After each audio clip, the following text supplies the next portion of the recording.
Hi Shady Grove friends and family. Chris McLean here, lead pastor at Shady Grove United Methodist Church.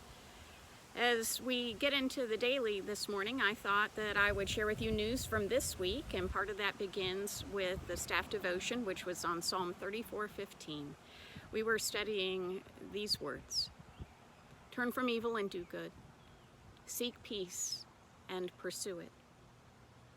It's short, it's easy to memorize, but in it there are 4 actions. Which one do you need most right now? Is there something you need to turn from? Good you need to do? Peace you need to seek?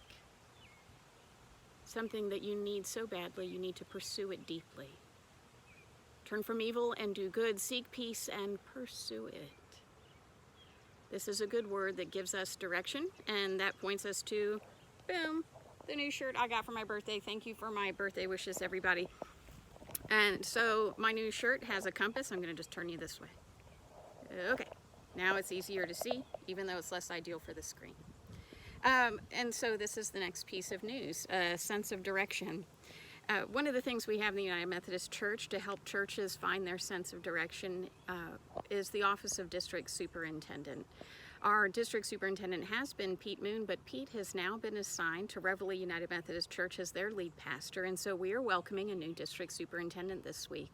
Our new DS is named Hyo Lee, H-Y-O for Hyo Lee. His wife Kay is a registered nurse. He has 2 grown children living in the DC area.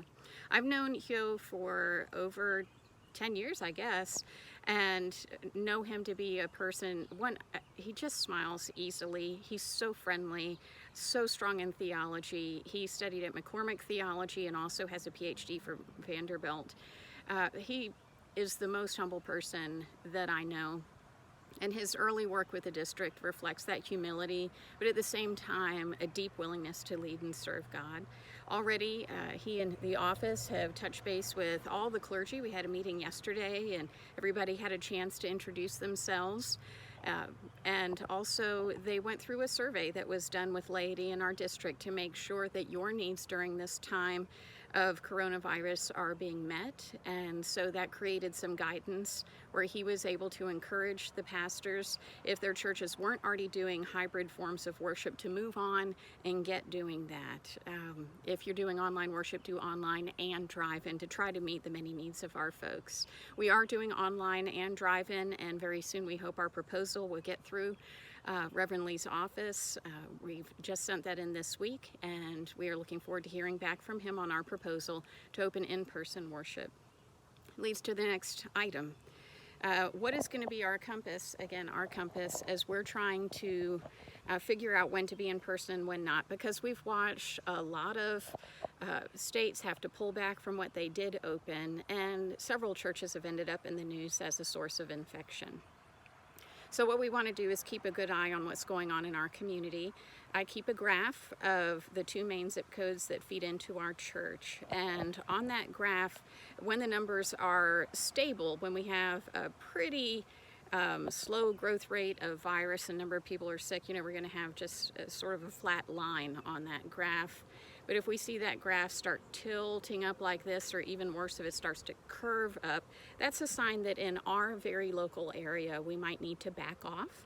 So we're going to start with a soft opening and just kind of learn how to do this indoor worship thing together, receive your feedback about what it means to most meaningfully worship God, and we're going to keep an eye on the conditions and do what we need to do to continue being a part of the solution, to do no harm and do good and stay in love with God.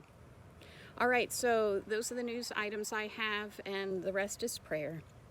I recognize that the church is not the only place that's trying to figure out how to handle the pandemic, and I want to lift up our families with kids right now. We have a lot of parents who aren't sure how best to be getting to work in the way that both parents might need to be getting to work, and not knowing what their kids are going to be doing for the summer. It's been on my heart to ask you if there are ways that you believe the church could help. We have several retired teachers in the life of this church. Retired teachers, if you have an idea, something that God's laid on your heart, I hope that you'll call me and we can start putting something together. If you're a parent and you think, wow, if only the church would do blank, I'm open to it. We'll see what we're allowed to do as far as pandemic, but maybe there is some way as a church we can work together to serve our community, even as we're wondering what the fall will bring. And kids, you too, let's all think and pray together. If there's one thing I want you to know is that when we work together, when we talk to teachers, principals, work in the local area, or work together just as a church on important questions, when we work face to face, that's when we get some great problem solving done, because we're able to love God and love one another in that process. So, friends, if you head out this week, remember, turn from evil, do good, seek peace, and pursue it. Till next time, bye-bye.